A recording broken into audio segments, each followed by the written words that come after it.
Hola, reciban mi cordial saludo en esta nueva entrega de mi programa de entrevistas por YouTube.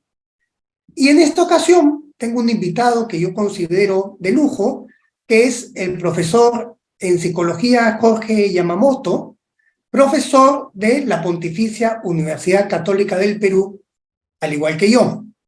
Y para mí es un gran contento tener a Jorge porque considero que su obra es de vital importancia, tanto para el Perú como para una reflexión, digámosle, de la propia condición humana en nuestro camino de conseguir una realización plena.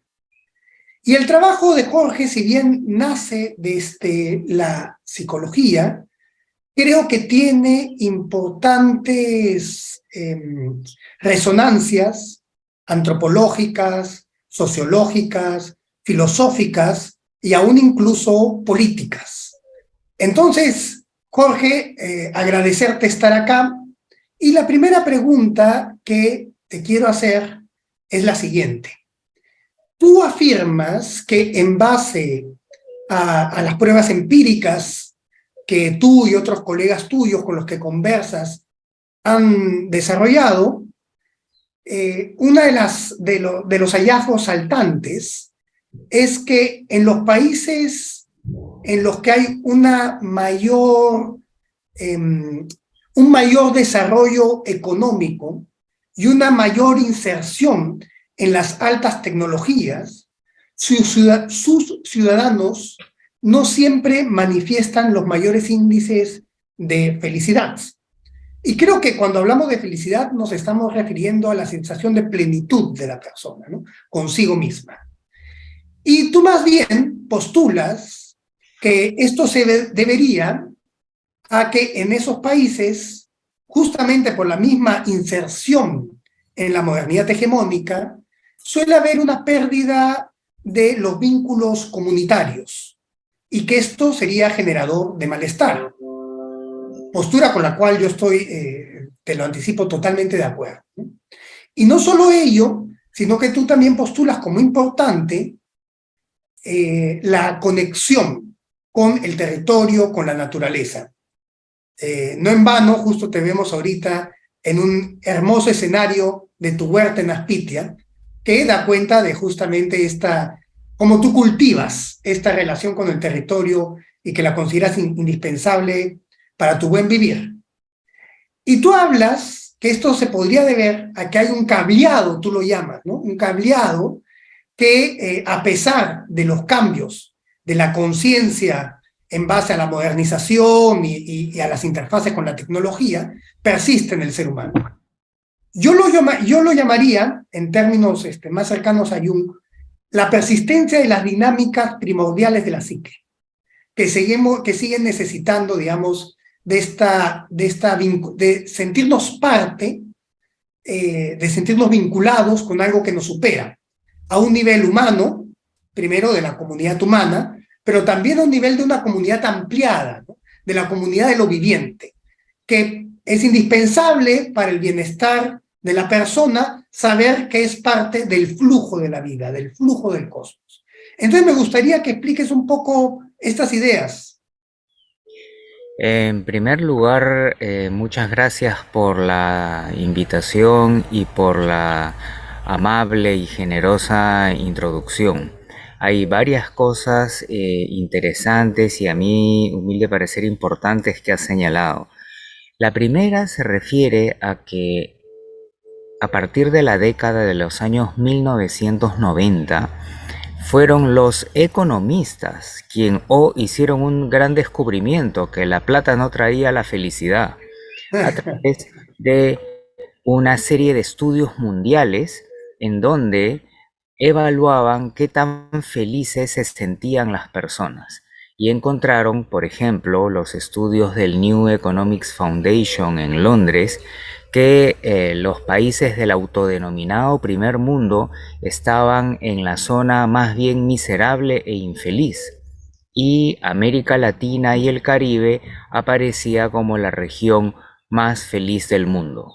Como contraataque surgieron algunas propuestas como la de la Universidad de Leicester y luego de alguna manera copiadas por las Naciones Unidas y por la OSD, en donde aparece como Luxemburgo, Suiza, Dinamarca como los países más felices del mundo.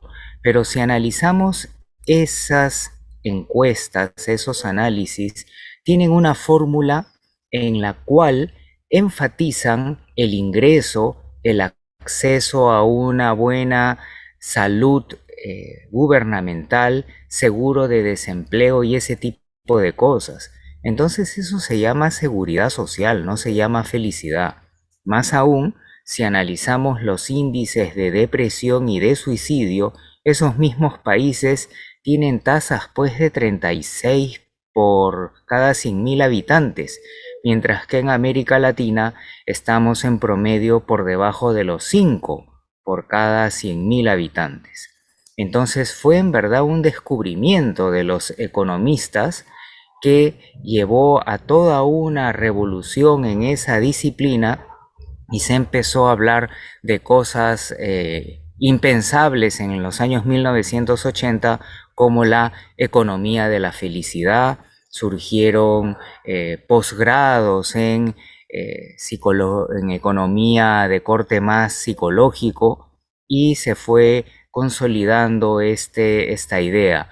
Muchos gobiernos, a la vanguardia estuvo el francés durante la gestión del presidente Sarkozy, que reunió a varios nobeles para analizar el progreso junto con estos factores subjetivos.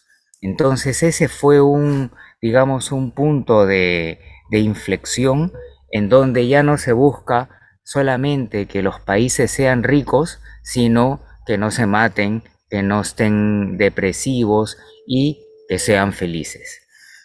Ahora, en ese entonces surgió la pregunta de ¿y por qué ocurre esto?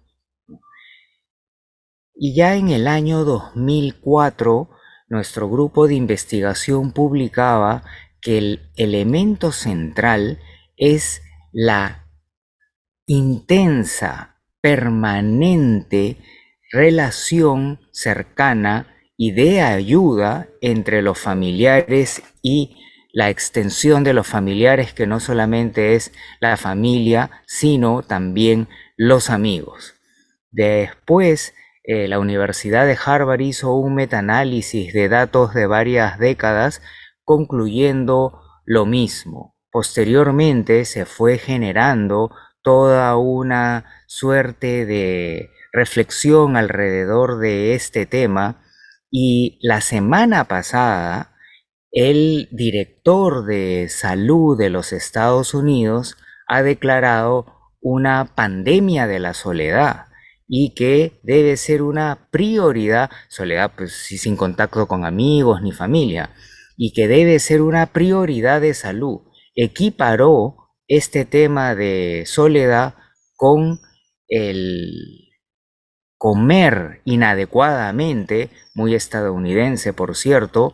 Hace algunos pocos años, un estudio dirigido por Mariano Rojas, un costarricense con sede en México, y a través del financiamiento de la Fundación Templeton junto con otras fuentes, realizamos un estudio en los países más felices de América Latina, que son México, Costa Rica y Colombia, una muestra de estadounidenses blancos y latinos y una muestra en el Perú, en Lima y en Huancayo.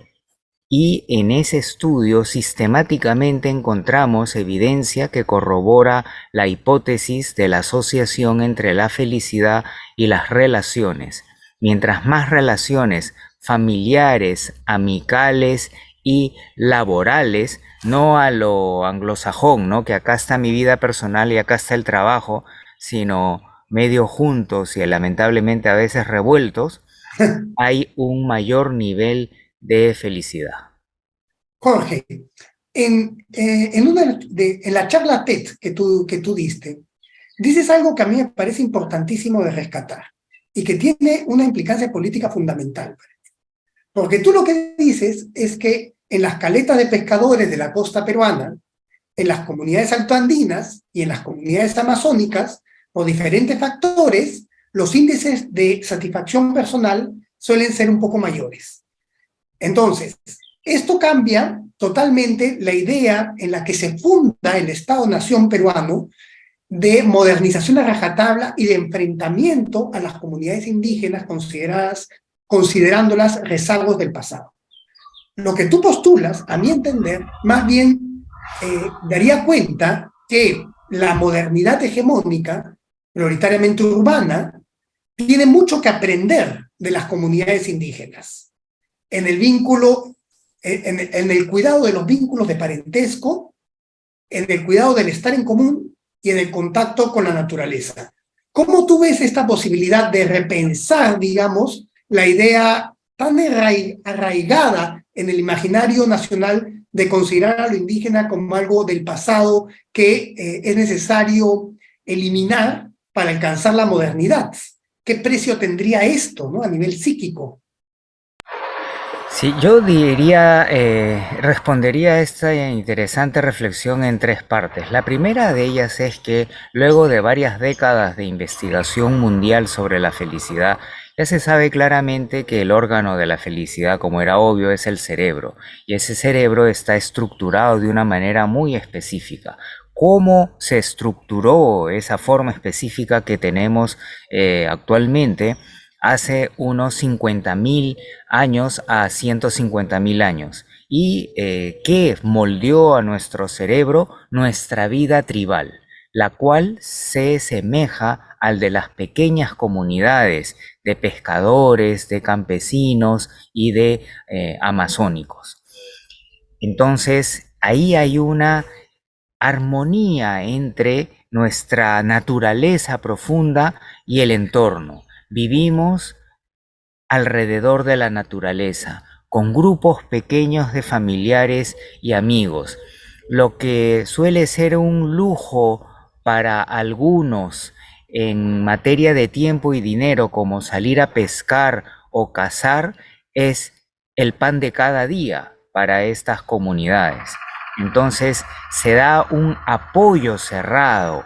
La delincuencia es prácticamente inexistente, la solidaridad, las fiestas. Entonces, todo esto redunda en que van a haber unas comunidades de un enorme grado de felicidad. Ahora, el otro tema es que alrededor del mundo, todas las... Caramba, ya, un ratito. Que alrededor del mundo las comunidades rurales tienden a migrar hacia las zonas urbanas. La pregunta es ¿por qué? Nosotros al principio creíamos que se compraban la estafa de la modernidad, pero saben que van a reducir su felicidad por ir a una mejora. Es lo que Darwin llamaría fitness. ¿Por qué? Porque la cura a las enfermedades y las oportunidades de desarrollo son mucho mayores en el mundo moderno. De pronto, su vida prístina en la Amazonía se ve amenazado porque un político trasnochado no conoce cómo funciona la territorialidad amazónica, les concede una zona de exploración maderera y vienen a destruir su ecosistema. Entonces, ellos desde su comunidad les resulta difícil luchar por esos derechos, entonces el enviar a ciertos jóvenes para que se conecten, estudien, hablen el idioma nacional y puedan sustentar y desarrollar más fortaleza, es algo que viene ocurriendo alrededor del mundo. Entonces, ya llegando a la tercera parte del razonamiento, no se trata de un movimiento de indigenización, porque son las propias comunidades indígenas las que no quieren eso, Sí, pero lo que sí queremos resaltar como conclusiones de nuestros estudios es que los valores de esas comunidades, el cuidado del entorno y de la comunidad son ejes que se pierden en la modernización y no tienen por qué perderse. Entonces, lo que se debe promover es una modernización, pero no a costa, sino cuidando la naturaleza, no a costa de la familia y de los amigos, sino al servicio de ellos para que pueda haber progreso con felicidad, pero no un progreso salvaje y francamente estúpido. Mira, hay varias cosas que a mí me parece interesante lo que estás diciendo ahorita. La primera es que si entendemos indigenización de la manera indigenista, romántica, digamos, como preservar a las comunidades, evidentemente yo creo que ese es un proceso que nadie quiere. Si hay algo que uno experimenta cuando vive prolongadamente en una comunidad indígena actual, es justamente que el gran proyecto parece ser cómo desarrollar una modernidad, cómo integrarse a la economía moderna, cómo adoptar las tecnologías modernas sin que esto signifique perder la raíz cultural y estos valores que tú muy bien estás plasmando. Ahora, yo creo que la indigeneidad del ser es algo que va más allá de lo fenotípico. La indigeneidad del ser, con ese término nombro justamente a estas necesidades primordiales de la psique, a esta necesidad primordial de sentirse en diálogo afectivo con el territorio. Entonces la pregunta es, bueno, tú ya lo has planteado, ¿cómo poder pensar una modernidad alternativa, una modernidad heterogénea, una modernidad neurocéntrica que permita la conservación de estos valores esenciales al mismo tiempo que se adopta la tecnología, los conocimientos académicos? ¿Cómo lograr este balance, no? Sí, muy interesante ese punto. Yo creo que hay algunos países, bueno, nuestros estudios sugieren que hay algunos países que adolecen de sobredesarrollo, ¿no? Que Mm. partieron de una situación de pobreza y enorme escasez de recursos y le dieron muy duro al progreso económico para compensarlo, pero le dieron tanto que ya hicieron una salida del problema en 360 grados, es decir, llegaron al punto de partida de infelicidad, pero con riqueza. Entonces, en esos países hay un grupo de personas con recursos económicos, con sensibilidad y que disfrutan de un alto bienestar subjetivo, dicho de otra manera, que son felices, que están haciendo experimentos naturales de lo que acabas de plantear. Por ejemplo, viven en zonas rurales, fuera de las ciudades, rodeados de naturaleza. Está empezando un movimiento de fortalecer las relaciones familiares y amicales, pero a estos países del autodenominado primer mundo le va a tardar una década por lo menos en mejorar. Nosotros podemos aprovechar esa ventaja y generar un modelo latinoamericano de bienestar subjetivo. Nos falta mucho el cuidado de la naturaleza y sobre todo el tema de los valores, porque los valores no son más que principios de comportamiento que evitan que el beneficio de uno afecte al beneficio del otro y que empiece la escalada de la guerra de todos contra todos para que al final no gane nadie, en primer lugar la naturaleza y en segundo lugar el futuro de los hijos. Sí, hay uno de los puntos que tú también tocas, que a mí me parece fundamental, que es explicar lo que sucede con el sujeto migrante en contexto latinoamericano. El sujeto migrante que pasa del campo a la ciudad. Tú lo que dices es que normalmente la experiencia común de la primera generación de migrantes es que llegan y se topan con una situación discriminatoria. Y que esa situación discriminatoria, digamos, cristaliza ciertas estructuras mentales que van en desmedro de la empatía. Es decir, una de las primeras cosas que conoce el migrante que va del entorno rural a la ciudad en el entorno latinoamericano, es que la empatía en este nuevo contexto ya no sirve. Y eso evidentemente causa un empobrecimiento de la sensibilidad y un empobrecimiento de estos vínculos de afecto que son justamente los que posibilitarían esta sensación de plenitud del ser. Entonces me parece interesante que comentes cómo el racismo, que es tan común en nuestras sociedades, y yo más bien me atrevería a decir que en el Perú todo el mundo tiene a quien despreciar, ¿no? Ese es el drama, ¿no? Ese es el gran drama del Perú, que todo el mundo tiene a quien despreciar. Y que eso lo que estaría haciendo es justamente atentar contra la posibilidad de generar formas de modernización más armónicas, más beneficiosas para el conjunto vital, ¿no? Totalmente de acuerdo. Y peor aún, porque la neurociencia descubrió, como ya lo has resumido muy bien, que cuando se genera exclusión social, dicho de otra manera, choleo, basureo, lo cual es pandémico, basta cruzar la calle para ser basureado y objeto de falta de respeto en este país, eso genera un cierre de la empatía y empezamos a ir en piloto automático, lo cual va a tener efectos en el rendimiento, en la seguridad y también, obviamente, en el bienestar. Se activan las áreas del dolor físico cuando uno se siente excluido, que es la alerta máxima en la evolución. ¿Por qué?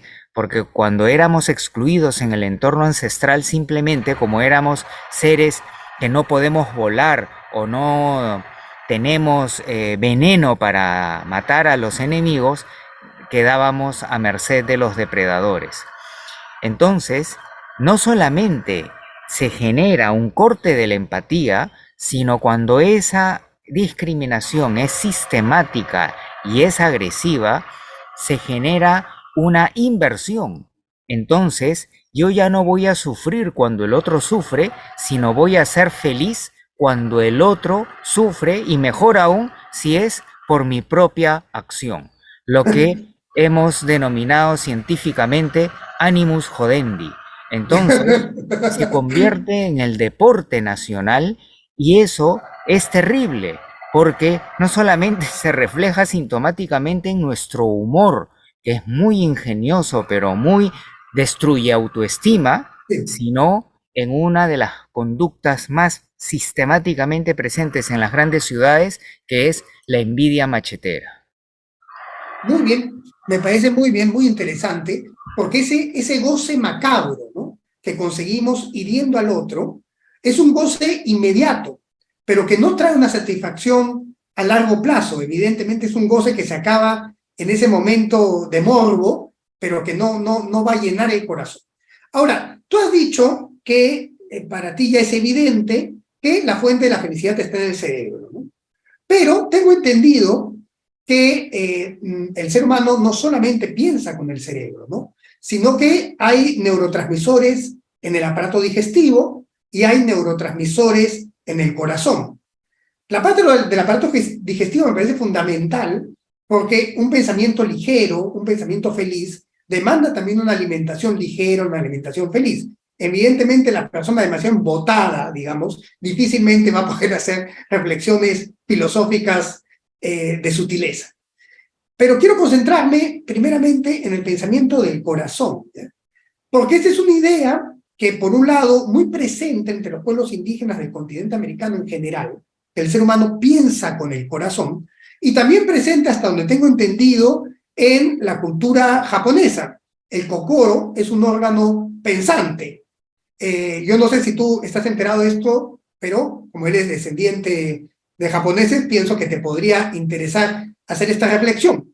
Y un posible vínculo que venimos encontrando con mis amigos del Grupo de Investigaciones Poéticas de la Madre Tierra, entre el Japón, digamos, y las poéticas amerindias, es justamente este pensamiento del corazón. Yo quiero empezar, quiero extenderme en este punto por lo menos un par de preguntas. La primera que te quiero hacer es cuando tú estás hablando de el cerebro que pierde empatía a partir de una experiencia traumática, y que empieza a pensar condicionado por esa experiencia traumática, yo me doy cuenta que ahí no estamos hablando de una razón pura, en el sentido kantiano, ¿no? Estamos hablando de una razón afectiva. Tú has hablado incluso que la exclusión genera un dolor físico, la misma sensación que el dolor físico. Es decir, el pensamiento humano no está separado del resto del cuerpo, o sea, pensamos con la totalidad del cuerpo. ¿Tú ves esto así? Sí, ese es un excelente punto y en los últimos años se está desarrollando de una manera impresionante el conocimiento de cómo el sistema nervioso central está conectado con muchas áreas. Especialmente en los últimos años se ha desarrollado la investigación sobre el bacterioma y que los receptores del intestino a través del líquido cefalorraquídeo tienen una conexión central con el cerebro, especialmente con el sistema serotoninérgico. También las extensiones intestinales y llegan no solamente en el intestino delgado, sino en el colon, y ahí se da también una interacción, pero de una manera más clara en la actualidad podríamos hablar de que el cerebro es el órgano principal, pero en los próximos años ya quedará más claro ese mapa y a un nivel de difusión se podrá hablar con mayor precisión de todos estos elementos. Los elementos del corazón están aún en una fase más primaria que la investigación sobre el intestino, y hasta ahora lo que queda claro son los reflejos de las emociones en el sistema respiratorio y cardiovascular, y que esos reflejos van a ser percibidos por el cerebro y podría parecer que hay un procesamiento del corazón, pero es un reflejo del procesamiento, pero todavía no se puede negar que haya un procesamiento en el corazón, pero tampoco hay evidencia suficiente sobre el particular. Muy bien, pero yo voy a poner hincapié en por qué yo hago este énfasis en la racionalidad afectiva, porque la racionalidad, digamos, fundante de la modernidad hegemónica, digamos, un claro ejemplo con Descartes, un pensador que a mí me parece muy interesante, pero que inevitablemente en los últimos años la teoría crítica le da con palo, pero tiene cosas que, si bien yo reconozco un pensador fundamental, también tiene cosas que creo que sí son partícipes de cierto malestar intrínseco a la modernidad. Una de ellas es que esta racionalidad del cálculo, o sea, en la que se pone énfasis en las dotes calculantes y en una episteme fundada casi exclusivamente en las matemáticas, lo que genera es una visión del cosmos como entidad inanimada. Es decir, Descartes postula muy claramente que el ser humano es el único que tiene alma y que el resto de seres vivos funcionan por mera mecánica y prácticamente no sufren siquiera. Cosa que cualquier persona como tú que tiene un perro sabe que no, eso no es verdad, ¿no?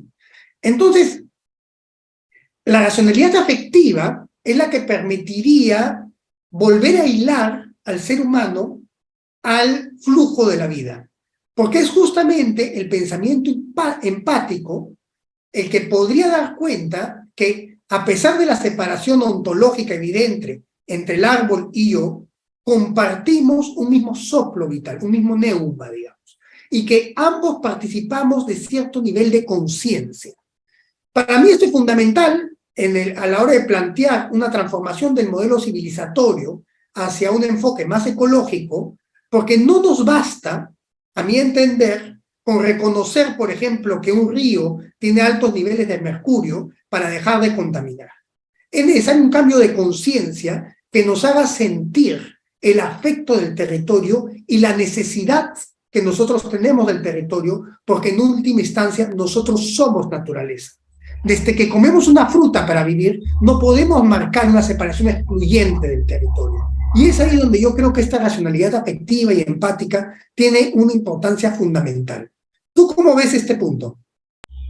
Sí, en la década de los años 70, en la psicología se hizo un fuerte énfasis en los procesos cognitivos, pero a mediados de la década de los años 80 en adelante se pudo complementar con los procesos afectivos y en la actualidad queda muy claro que el cerebro, si tiene algo de menor ponderación, es lo cognitivo, que Mm, tenemos módulos ancestrales que tienen una activación de cosas intuitivas, por decirlo de alguna manera.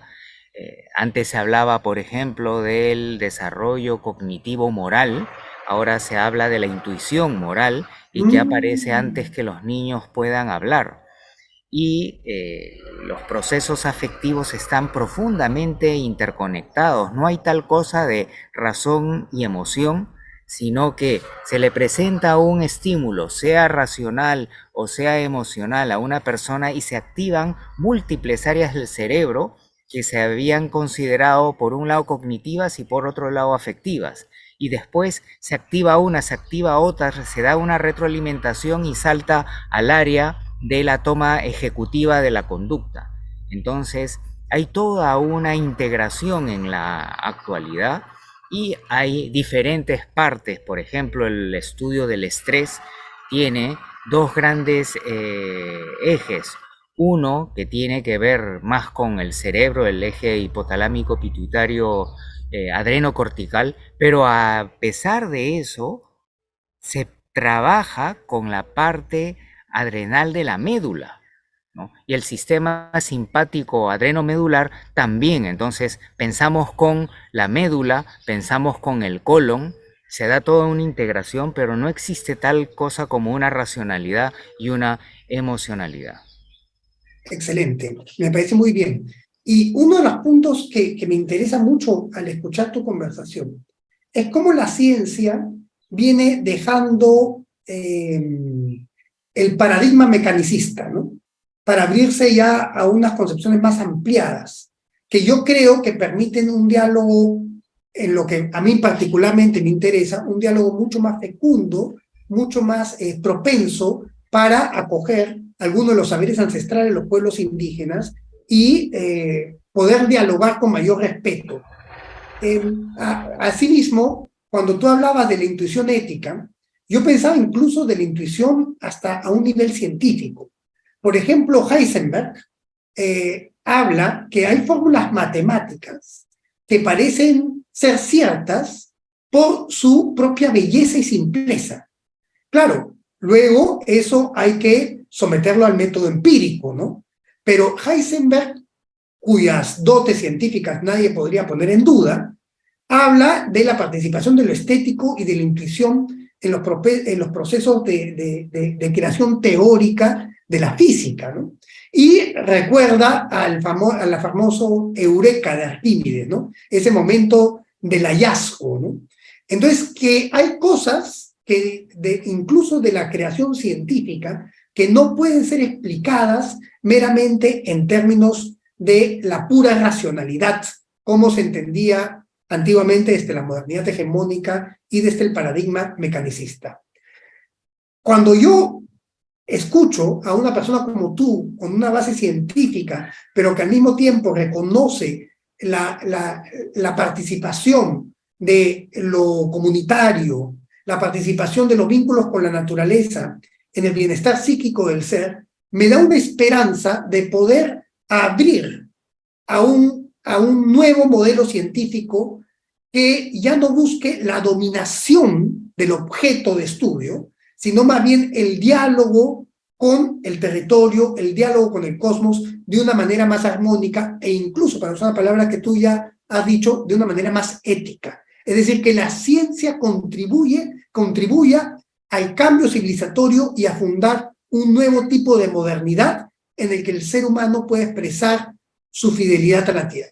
¿Tú cómo ves esta posibilidad?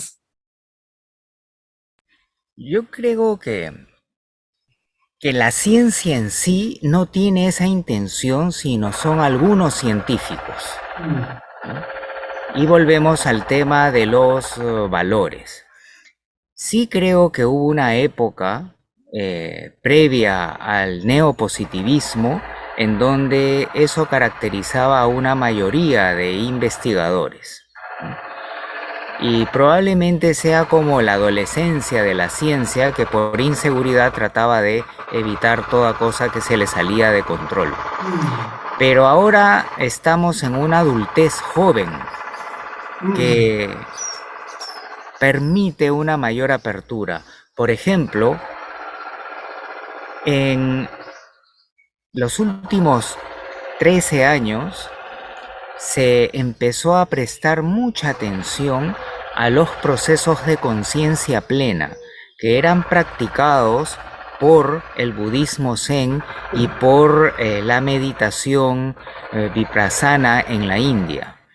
Esto dio un gran salto cuando algunos neurocientíficos famosos se convirtieron en monjes y mm. empezaron a hacer el puente entre la neurociencia dura, la psiquiatría y la psicología. En la actualidad tenemos alrededor del mundo laboratorios de investigación en las universidades de mayor prestigio que tienen varios resonadores magnéticos y los practicantes de la meditación y del yoga trabajan de la mano con los neurocientíficos, con los psicólogos y con los políticos. En el gobierno británico se hicieron algunos experimentos de conciencia plena en el Parlamento con resultados sorprendentes. De ahí se migró a con la conciencia plena o el mindfulness en inglés y del Mindful Parliament se pasó como política pública al Mindful School, a las escuelas de conciencia plena. Y eso se puede traducir en un encuentro con uno mismo y con la naturaleza, ¿no? En un estado de conciencia plena o de mindfulness, uno disfruta más un lomo saltado, una papa nativa, un, un entorno natural, ¿no? Uno disfruta más de la compañía de otra persona y de la respiración de uno mismo. Entonces, ese es un ejemplo en el cual podemos visualizar que se da un acercamiento a lo que acabas de plantear. Mira, te voy a plantear una pregunta, es un poco volada, ¿ya? A ver, espero no, ya verás cómo la responde. ¿Ya? Schrödinger, el famoso físico, el famoso la teoría del gato de Schrödinger, ¿no? Que está un poco difundida, digamos, por lo menos en el primer mundo, ¿no? A nivel de lo público. Tiene un libro que se llama ¿Qué es la realidad? Que es un libro duro, claro, de divulgación, de filosofía de la ciencia, pero duro. Pero al final del libro, Schrödinger entra en un vuelo ya de dimensiones importantes, en las que establece, en los que basado, digamos, en ciertas filosofías de la India, establece una conexión entre la conciencia profunda personal, el Atma, y la conciencia universal, el Brahma, ¿no? El Brahman, ¿no? Y esto ha sido recibido por algunos científicos con este tipo de apertura para hablar de lo que ellos denominan el panpsiquismo, ¿no? Que es la posibilidad de que toda la materia, que dicho sea de paso, en este momento, luego de la física cuántica, ya no sabemos exactamente qué es, porque ya sabemos que los átomos no son bloques cerrados como legos, ¿no? Sino que son ondas, ¿no? Pero que a un nivel atómico, a un nivel celular, a un nivel molecular, podría existir indicios de conciencia.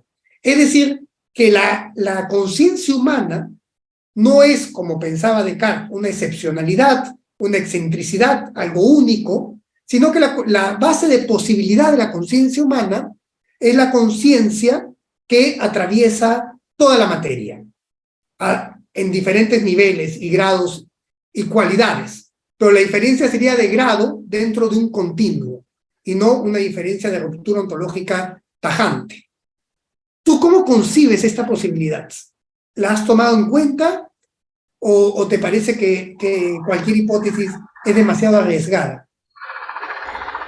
Me parece sumamente interesante, pero en los últimos meses he estado mucho más preocupado por un proceso inverso, ¿no? Se sabe que existe una gran preocupación por el desarrollo de la inteligencia artificial generativa. Es un caso singular que los creadores de un avance tecnológico soliciten y clamen a los gobiernos que los regulen Sí. por el peligro que se está dando.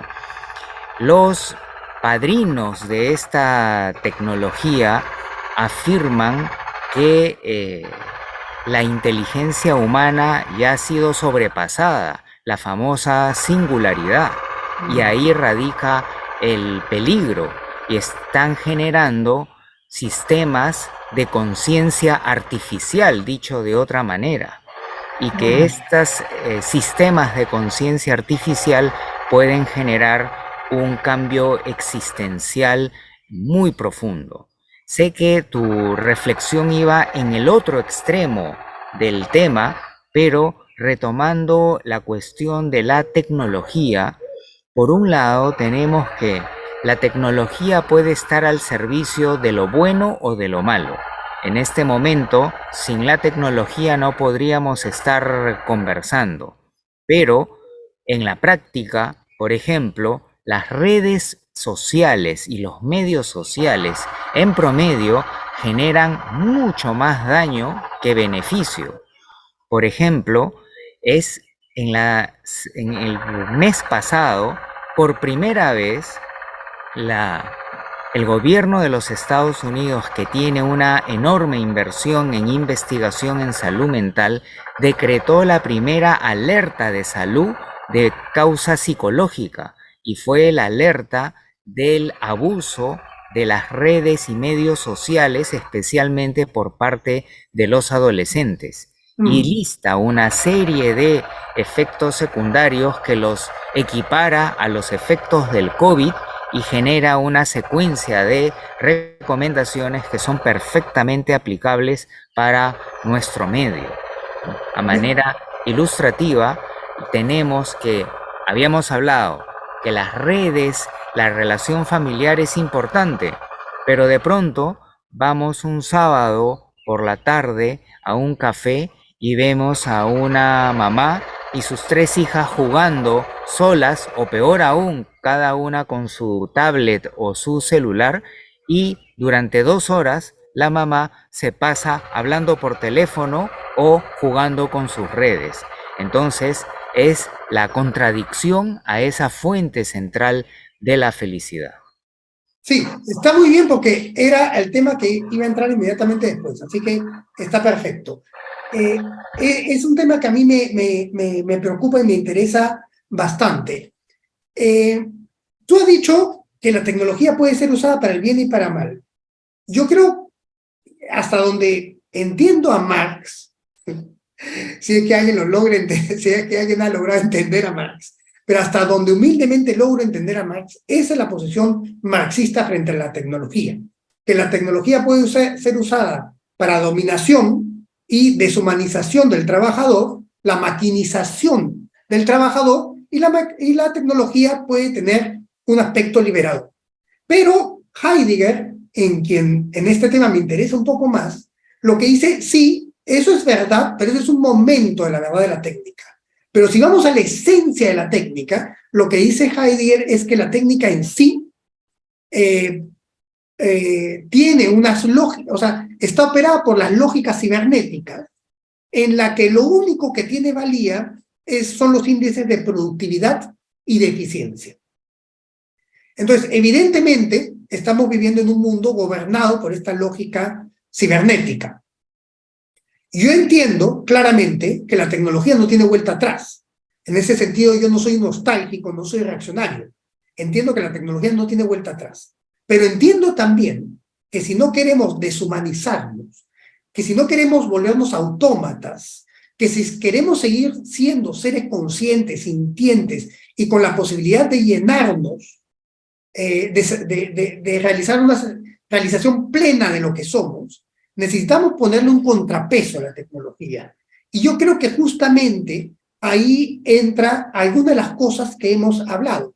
Los saberes ancestrales indígenas, el vínculo con el territorio, la meditación, y yo diría esto que yo mencionaba antes, la vinculación ya con un grado, no voy a decir trascendente, pero sí con una dimensión del espíritu, que puede ser muy bien inmanente al cosmos, inmanente a la materia, pero con algo que nos supera, y que sin esa dimensión, sin esa vinculación, o sea, sin todos estos planos de vinculación, lo que va a pasar es que la tecnología nos va a comer y va a terminar generando individuos cada vez más aislados, cada vez más empobrecidos y cada vez menos satisfechos.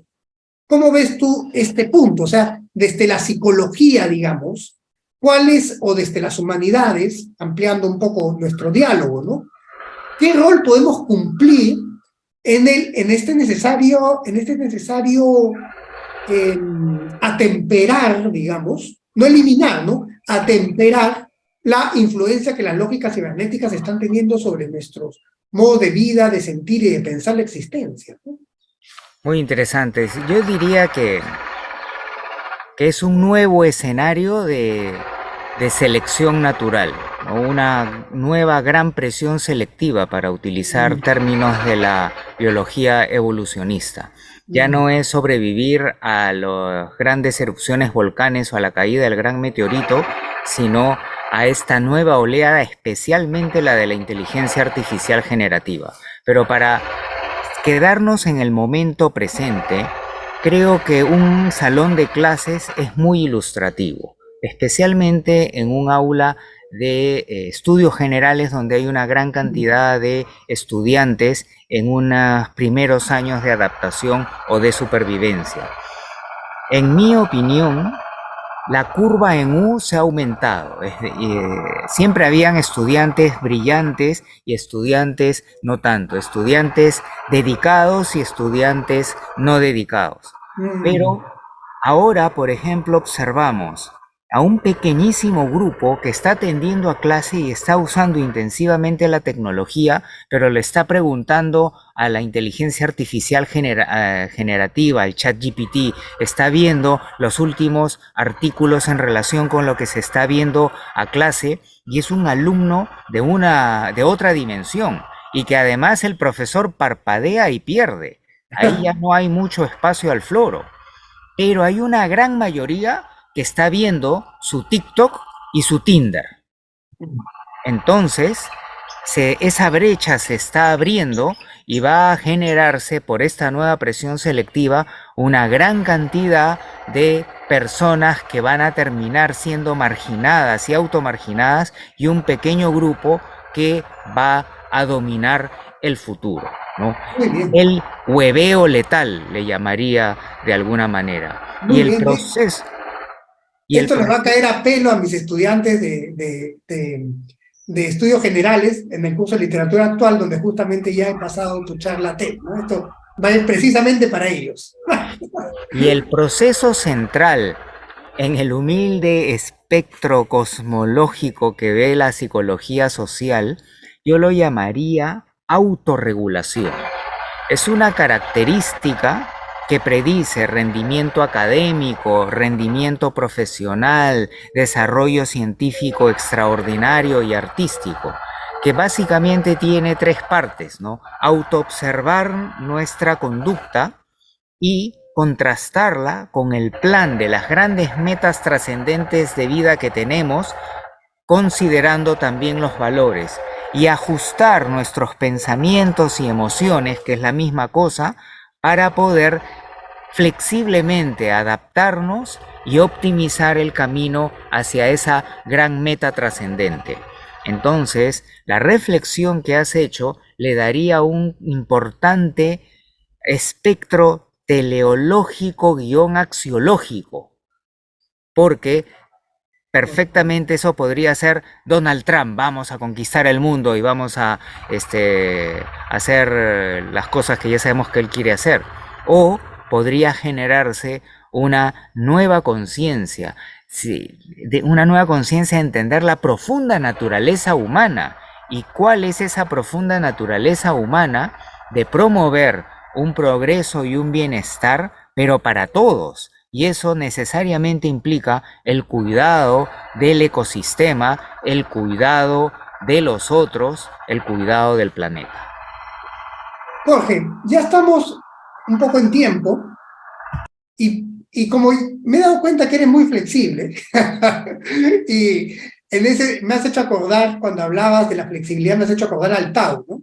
A este río que cuando encuentra piedra dura, no persiste, sino que forma meandro y termina llegando al océano.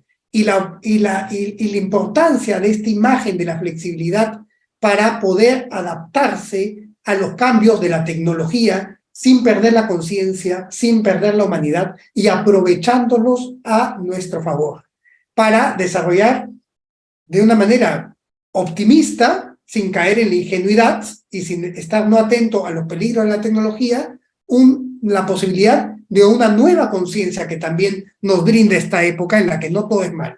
Pero quiero acabar con una pregunta de estas voladas que te he hecho, ¿ya? Para ver cómo la respondes tú. Yo he trabajado mucho tiempo con la medicina ancestral del pueblo Shipibo-Conibo. Es más, como ya sabes, mi esposa es Shipiba y su abuelo era un gran médico. Y he trabajado con algunos de sus tíos, viéndolos actuar en sus tratamientos y aprendiendo un poco de su saber psicológico, ¿eh? Yo estoy totalmente de desacuerdo con esa idea de que el chamán es un psicólogo rural o primigenio. No creo que lo sea así, pero sí creo que tiene conocimientos psicológicos interesantes. Y una de las cosas que se ve en estos tratamientos, por ejemplo, cuando se trata a un joven que tiene adicción a la pornografía o adicción al videojuego, ¿bien?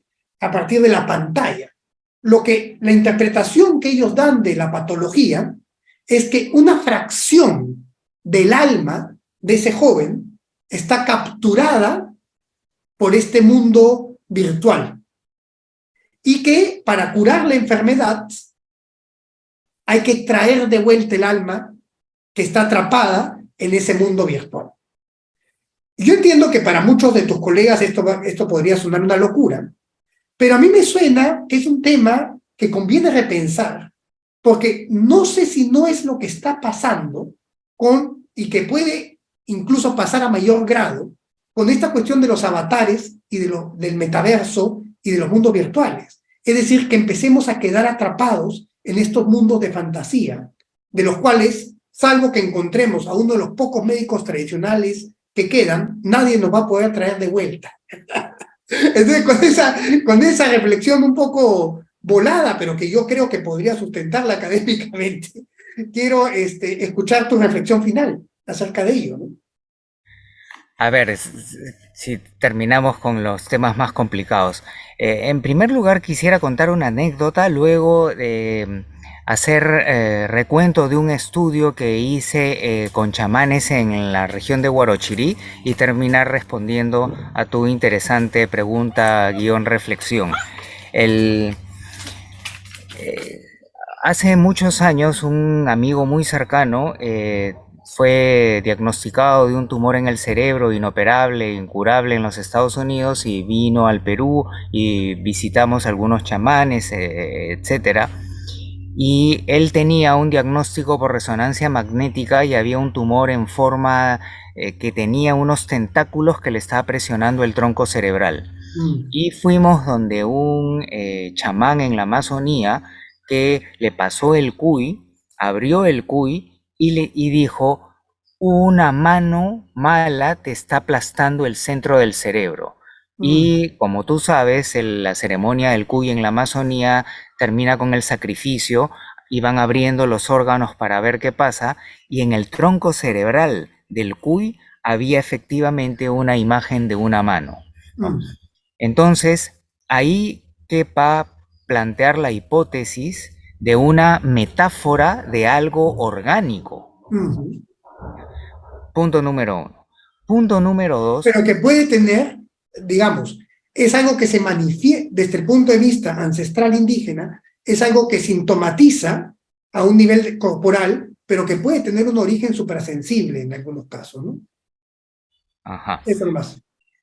Segundo caso, en Huarochirí estuve haciendo un estudio y de manera colateral registré, porque ese estudio lo hice solo, un ritual en donde había un encanto de la montaña, una persona que había pasado por una zona muy alejada y muy alta y muy peligrosa de la montaña y regresaba y dejaba de comer.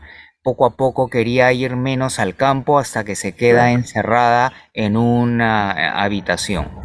Y para curar ese encanto de la montaña, se hace una expedición a medianoche en un día específico, lo llevan a ese sitio y a través de ciertas sustancias basadas en hojas de coca y un ritual, se termina el ritual, regresa y queda curado. Porque se trae el alma capturada por el dueño espiritual de ese territorio. La explicación psicológica coincide perfectamente con técnicas que se han investigado. En primer lugar, se diagnosticaría como una fobia generalizada y el tratamiento se denomina inundación. ¿No? Mm. No interesa ver los pasos, pero es una exacta y magnífica aplicación de ese mismo mecanismo psicológico. Entonces, lo que esto sugiere es que la sabiduría ancestral con la ciencia no van necesariamente disociadas, Eso. sino son distintas interpretaciones de los mismos procesos de la naturaleza. Claro, y ahí el problema es que los sabios ancestrales se expresan en un lenguaje poético que no es, muchas veces no es bien acogido por la primacía del lenguaje técnico. Eso no significa que sea inferior, significa que nada más la expresión es distinta, pero pueden tener muchos puntos de semejanza. Perfecto, Jorge. Y no solamente la sabiduría ancestral amazónica, sino, por ejemplo, en el Japón va una misión de estudiantes de maestría en negocios y le preguntan a un supervisor algo y el supervisor les va a responder metafóricamente, Claro. que es como la procesión en el Día de los Muertos, en donde hay una pena pero una alegría y todos caminamos hacia el mismo método. Entonces, Hermoso, claro. y la gestión japonesa es conocida mundialmente como la más confiable que puede Mm. existir. El tema es que hay una línea muy delgada entre la incredulidad científica que genera un techo obtuso muy bajo, ¿no? Y por otro lado, la credulidad automática, Bien, lo cual nos puede llevar a territorio desconocido. muy Caminar bien. en esa línea muy delgada creo que va a ser central en el desarrollo de esos puentes de la medicina tradicional, de la sabiduría ancestral y del bienestar y felicidad en el sentido estricto que tanta falta nos hace ahora. Jorge, me dejas sin palabras, me dejas encantado de lo que acabo de escuchar. Un placer, realmente un placer hablar contigo, Jorge. Y bueno, espero estoy seguro que todos los que vean esta entrevista, el pequeño público que ve mis entrevistas, va a disfrutar y seguramente se va a interesar y va a empezar a buscar más de tus artículos científicos y a profundizar en tu trabajo que realmente, sin ningún ánimo populista o de sobonería, lo considero fundamental. Y como dije al principio, me reafirmo, fundamental para el Perú, pero fundamental como un conocimiento que se genera desde acá, enraizado en diálogo con conocimientos ancestrales de acá, pero que tiende a universalizarse en el sentido que da respuestas a dramas de la propia condición humana y álgidamente contemporáneos. Así que, Jorge, muchísimas gracias y que Muchas estés muy gracias bien. a ti, Pedro. He disfrutado mucho la conversación y espero que pueda servir de algo. Muy amable por tus generosas palabras y por la conversación de nuevo.